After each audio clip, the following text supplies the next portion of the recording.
হেমন্ত মামা ও মামা আপুনি চাইছে না গৌৰৱ দা মঞ্চত কেনেকুৱা ডেন্স কৰি আছে।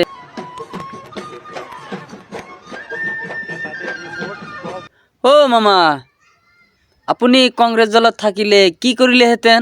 আজি যদি মই কংগ্ৰেছত থাকিলোহেঁতেন মই ঢাক্কা দি ষ্টেজৰ পৰা নামাই দিলো। মামা আপুনি চাব এবাৰ কেনেকুৱা ডেন্স কৰি আছে।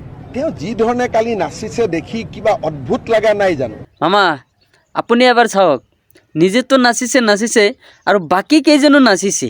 সেই বাকী কেইজনে লগত যে নাচিছে তেওঁলোকৰ একো নাই কাৰণে এইবিলাক কৰি আছে, নহ'লে কাৰোবাৰ সন্মান থকা মানুহ এই কাম কৰে নেকি।